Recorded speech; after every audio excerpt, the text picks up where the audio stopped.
Hello friends, जय माता दी। कैसे हैं आप सब दोस्तों? चैरवती के उपदेश होते हैं, उसमें बताया गया है कली शयानो भवति संजिहानस्तु द्वापर उत्तिष्ठ स्त्रेता भवति कृतम संपाद्यते चरश रेवती।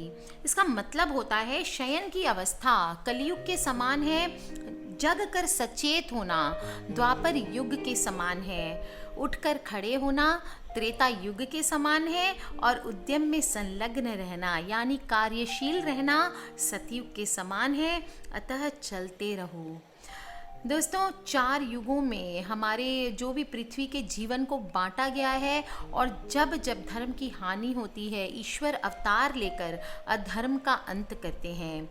हिंदू धर्म में इस उपदेश के साथ अलग अलग युगों में जगत को दुख और भय से मुक्त करने वाले ईश्वर के कई अवतारों का जिक्र मिलता है। पौराणिक प्रसंग आते हैं, इन सब में सच्चाई और अच्छे कामों को अपनाने के भी कई सबक दिए जाते हैं। चाहे वो श्री कृष्ण ले लीजिए द्वापर में, सतयुग में श्री राम ले लीजिए। दोस्तों, साथ ही इनके जरिए युग के बदलाव के साथ प्राणियों के कर्म, विचार, व्यवहार में अधर्म और पाप कर्मों के बढ़ने के भी संकेत दिए गए हैं। इसी कड़ी में सतयुग, त्रेता युग, द्वापर युग और अब कलयुग के लिए बताया गया है कि इसमें अधर्म का ज्यादा बोलबाला होगा, जिसके अंत में भगवान विष्णु कल की रूप में प्रकट होंगे। और रामचरित ले लीजिए या श्रीमद् भागवत गीता ले लीजिए, 5000 वर्षों पूर्व इस चीज की भविष्यवाणी कर दी गई थी कि क्या लक्षण होने वाले हैं। कलयुग, जब घोर कलयुग आएगा तब लोगों के क्या लक्षण हो जाएंगे। दोस्तों, आज हम बात करेंगे सबसे पहले कि कलयुग की शुरुआत कब से हुई थी और कितने दिनों का होता है कलयुग, कितनी बाकी है हमारी कलयुग। पुराण के मुताबिक मानव का 1 वर्ष देवताओं के 1 अहोरात्र यानी दिन रात के बराबर होता है, जिसमें उत्तरायण दिन और दक्षिणायन को रात मानी जाती है। एक सूर्य संक्रांति से दूसरे सूर्य संक्रांति की जो टाइम होता है वो सौर मास कहलाती है। और मानव गणना के अनुसार 12 जब सौर मास हो जाते हैं तो उसका 1 सौर वर्ष जो होता है वो देवताओं का 1 अहोरात्र होता है। माय गॉड, बहुत लंबा कैलकुलेशन है दोस्तों। ऐसे ही 30 अहोरात्र देवताओं के 1 माह और 12 माह 1 दिव्य वर्ष कहलाते हैं। दोस्तों, सतयुग होता है 4800 यानी 4800 दिव्य वर्ष का, त्रेता युग होता है 3600 दिव्य वर्ष का, द्वापर युग होता है 2400 दिव्य वर्ष का, और कलयुग होता है 1200 दिव्य वर्ष का। दोस्तों, हमारे कलयुग की शुरुआत कैसे हुई, आज मैं आपको बताती हूँ किस प्रकार शुरुआत हुई थी। और कई बार आपके भी दिमाग में ये प्रश्न तो आता ही होगा कि आखिर कलयुग का आगमन इस धरती पर कैसे और क्यों हुआ।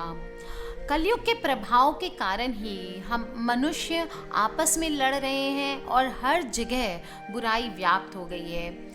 आज हर कोई सिर्फ अपने हित को ध्यान में रखकर मानवता को शर्मसार कर रहा है। और महाभारत ग्रंथ के मौसल पर्व के अनुसार जब महाभारत के युद्ध में कौरवों के हार के बाद पांडवों ने हस्तिनापुर का राज्य संभाला तो कई एक अप्रिय घटना घटने लगी।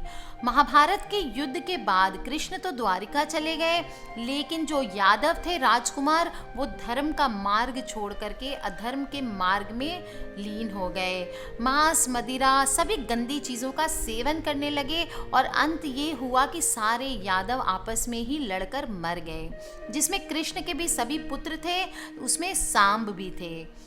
बलराम जी ने एक नदी के तट में जाकर ध्यान मुद्रा में लीन होकर अपने प्राण त्याग दिए। और कृष्ण भगवान का आपको पता ही होगा, एक शिकारी ने भगवान श्री कृष्ण के पैर के तलवे में हिरण के भर में तीर मार दिया, जिसके कारण भगवान श्री कृष्ण ने पृथ्वी को छोड़ दिया और वैकुंठ धाम को प्रस्थान कर गए। और हस्तिनापुर से अर्जुन ने जाकर उनका श्राद्ध कर्म किया। श्री कृष्ण की पत्नियां रुक्मणी और हेमवती आदि भगवान कृष्ण के साथ सती हो गई। पांडव भी स्वर्ग सिधार गए और संपूर्ण राज्य पांडवों के बाद उनके वंशज राजा परीक्षित को दे दिया गया। बहुत ही सीधे साधे थे राजा परीक्षित और धर्म का अनुसरण करते हुए राज्य चला रहे थे। और एक दिन कलयुग उनके पास आया। उनके विनम्र भाव का फायदा उठाते हुए उनसे अपने रहने के लिए स्थान मांगा। राजा परीक्षित कलयुग से मनुष्य पर पड़ने वाले प्रभाव से भली भांति परिचित थे, अतः उन्होंने कलयुग को साफ इनकार कर दिया। परंतु कलयुग रोने बिलखने लगा और उनकी दान वीरता की गाथा गाने लगा। उसने बड़ी चालाकी से राजा परीक्षित से स्थान देने के लिए हामी भरियाली। और तब राजा परीक्षित ने कहा कि तुम सिर्फ उन लोगों के मन में निवास कर सकते हो जो लोभ क्रोध काम वासना के अधीन हो। कलयुग ने तुरंत हाँ कर दी, परंतु राजा परीक्षित उसकी चालाकी तोड़ नहीं पाए। फिर तो कलयुग ने बहला फुसला कर सबके मन पे राज कर लिया और काल सर्प दोष होने के कारण राजा परीक्षित की मृत्यु हो गई, जिसके बाद कलयुग को कोई नहीं रोक पाया और बिना किसी तय सीमा के कलयुग युगों युगों से यही निवास करने लगा। तो ये थी दोस्तों कलयुग की कथा। कलयुग के बारे में क्या भविष्यवाणी की गई थी भागवत पुराण में, वो मैं आज आपको बताती हूँ। श्रीमद् भागवत पुराण हिंदू समाज का हमारा सबसे ज़्यादा माना हुआ और आदरणीय पुराण है और वैष्णव संप्रदाय का सबसे प्रमुख ग्रंथ माना जाता है।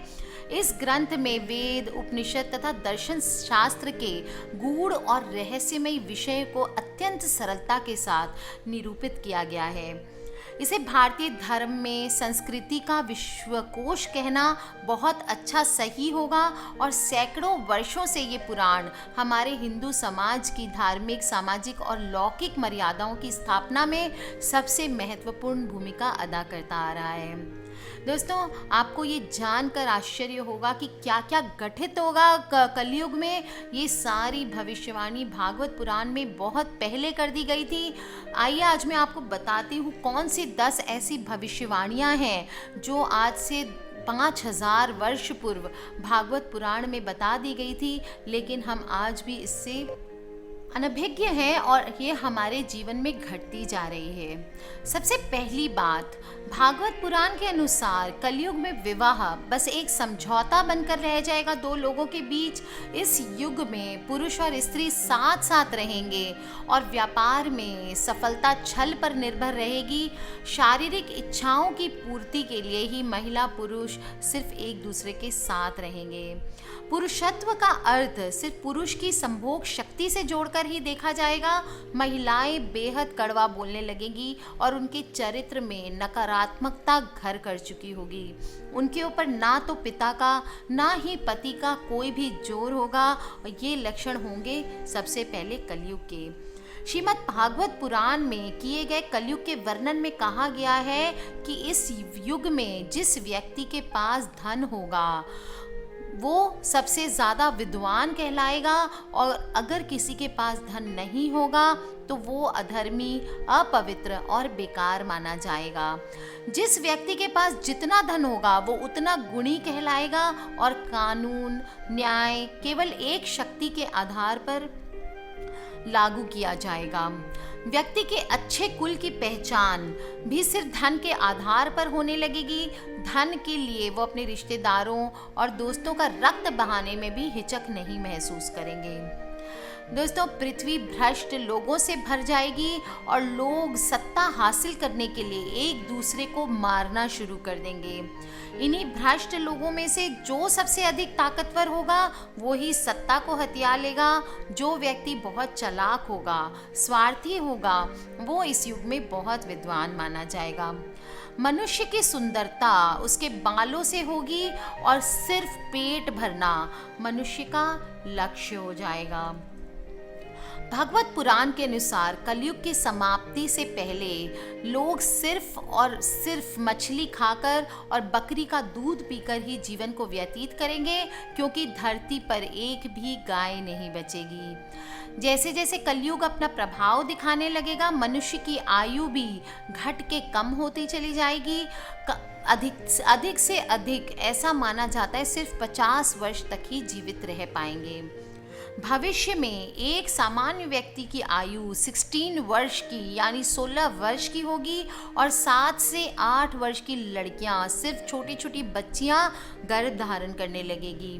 कहीं भी धार्मिक स्थलों का नामो निशान नहीं होगा और तारों की चमक धीरे धीरे कम होने लगेगी।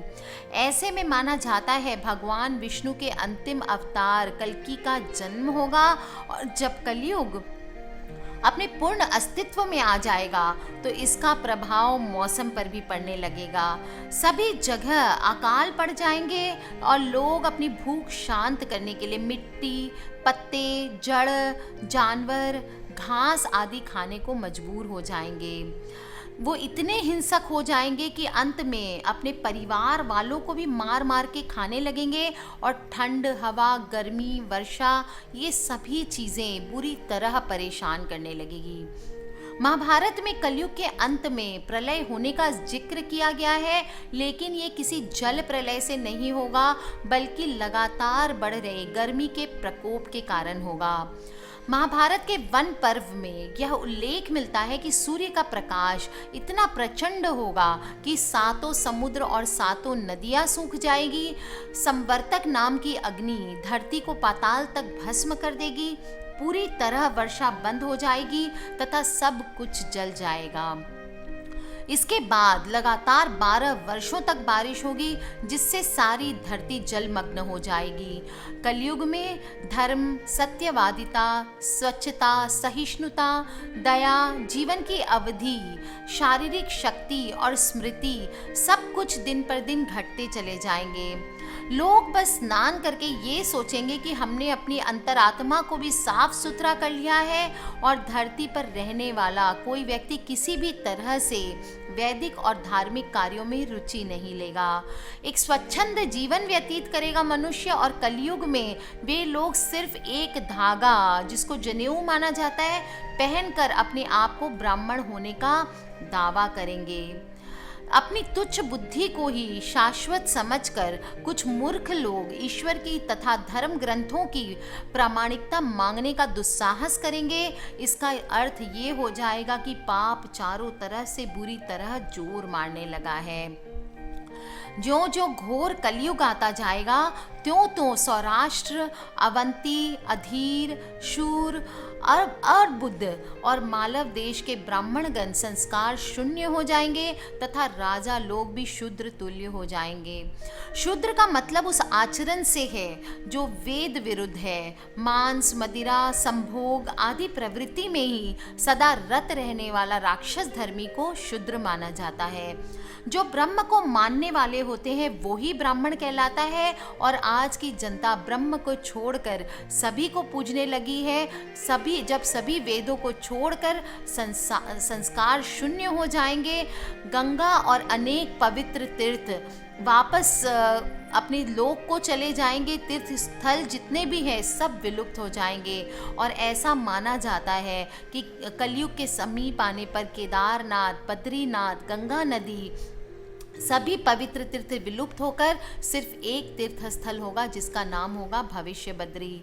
दोस्तों, और जिस प्रकार हर युग के अंत में भगवान के अवतार का जन्म होता है, उसी प्रकार इन्हीं हालातों में जन्म लेगा विष्णु भगवान का अगला और आखिरी अवतार कल्कि अवतार। पौराणिक दस्तावेजों के आधार पर कहा जाता है कि कल्कि का जन्म मुरादाबाद उत्तर प्रदेश के संभल जिले में होगा और अपने अभिभावकों की 5वीं संतान होगी। उनके पिता का नाम विष्णु यश अथवा माता का नाम सुमति होगा और कल्कि के भीतर दैवीय शक्तियाँ होंगी। सामान्य तौर पर वह बेहद खूबसूरत होगा और श्वेत होगा, लेकिन उसका क्रोध रूप बहुत ही डरावना होगा। कल्कि बेहद बुद्धिमान और साहसी युवक होंगे जिसके सोचने भर से ही अस्त्र, शस्त्र और वाहन उनके समक्ष उपस्थित होंगे। कल्कि सभी बुराइयों और बुरे व्यक्तियों का नाश करके पुनः सतयुग की स्थापना करेगा। दोस्तों, जब हमें पता चल चुका कि हम कलयुग में हैं, तो सबसे पहले अब कलयुग से बचने का सबसे श्रेष्ठ उपाय की हम बात करते हैं। मनुष्य अपने भाग्य का विधाता खुद है। गुरु रूपी मांझी को अपनी जीवन रूपी नौका सौंप दें तो भव सागर सरलता से पार हो जाता है। अगर व्यक्ति ऐसा करने का प्रयत्न नहीं करता है तो अपने आप ही उसका नाश हो जाता है। भगवान को मन से कहना चाहिए कि हे भगवान, मैं आपकी शरण में हूँ, आप ही मुझे संभालो और सांसारिक कार्य जैसा करते हैं मेहनत और लगन के साथ लगातार करते रहें। गुरु का, पितृ का, अपने माता पिता का और भगवान का सबका मन ही मन जप करते रहे। भगवान उसकी सार संभाल अपने आप करेंगे। अन्य की निंदा ना करें, अपने आप को सुधारने में लगे रहें। जगत को सुधारने का प्रयत्न बिल्कुल व्यर्थ है। जगत को प्रसन्न करने का प्रयत्न ना करें। भगवान को अपना सब कुछ सौंप दें और आप देखेंगे मन ही सब कुछ है। मन सुधरा तो हमारा कल्याण अपने आप हो जाएगा। कलयुग से बचने का सबसे श्रेष्ठ उपाय है नाम और संकीर्तन करना। मृत्यु के बाद जीव आत्मा अंतःकरण के साथ जाती है। शरीर की अपेक्षा हमारी मन की चिंता हमें अधिक करनी चाहिए। मन को मन मोहन में लगा दें। दोस्तों, मन को ठाकुर जी में लगा दें, बेड़ा अपने आप पार हो जाएगा। यदि किसी को पता चलता है कि लड्डू कड़वा है तो कोई खाता है? नहीं खाता है। तो इसी प्रकार जो हमें पता चल चुका कि कलयुग है, बुरे कर्म होंगे, इनका परिणाम हमको बुरा भुगतना पड़ेगा, तो क्यों ना हम इसका परित्याग करके शुभ कर्मों की तरफ अपने ध्यान को लगाएं। उन्नति का बीज मंत्र है सेवा और प्रेम। अपने जो भी संत हैं, अपने जो पिता हैं, माता है, अपने जो भी पुत्र हैं, बच्चे हैं, अपने परिवार हैं, उनकी सेवा करें, संतों की सेवा करें, भगवान को अपना जीवन समर्पित करें। यही सच्चा मनुष्य का धर्म है। दोस्तों, जिस प्रकार पतिव्रता नारी अपने पति से मन में प्रेम रखते हुए घर के अन्य सदस्यों से भी प्रेम रखती है, इसी तरह से हमें कलयुग में इष्ट देवता से प्रेम रखते हुए सभी देवी देवताओं से प्रेम करना चाहिए और अपने पति, संतान की उपेक्षा न करके कथा, कीर्तन, मंदिर जाना आदि और सभी स्त्रियों को माता का स्वरूप मान करके उनकी सेवा करनी चाहिए। भगवान कहते हैं कि धर्म की मर्यादा सबसे बड़ी चीज़ होती है। मर्यादा पुरुषोत्तम रहना। तो मनुष्य के जीवन की इन 3 चीज़ों संपत्ति, सन्मति और सद्गति को बनाकर रखें। संपत्ति मनुष्य को प्रतिष्ठा प्रदान करती है, सन्मति प्रभाव को प्रदान करती है और सद्गति परलोक सुधारती है। तो कर लीजिए ये उपाय दोस्तों। कलयुग है, 5000 वर्ष पूर्व ये भविष्यवाणियाँ हो चुकी है। हमको जब पता चल चुका है कि कलयुग आने वाला है, तो सिर्फ हम ये कर सकते हैं कि हम अपने परलोक को सुधारते हुए चले। आज के लिए बस इतना ही दोस्तों। Take care friends, love you all. सभी से शेयर करें। बहुत बड़ी इन्फॉर्मेशन है हमारे माइथोलॉजी की, हमारे पुराणों की, तो हम सबको इसका ज्ञान होना बेहद ही आवश्यक है। और हाँ दोस्तों, सब्सक्राइब करके रखें ताकि आप और मैं आने वाले वीडियो से कनेक्टेड रहें। Love you all friends, take care. जय माता दी। खिलखिलाते रहिए, मुस्कुरा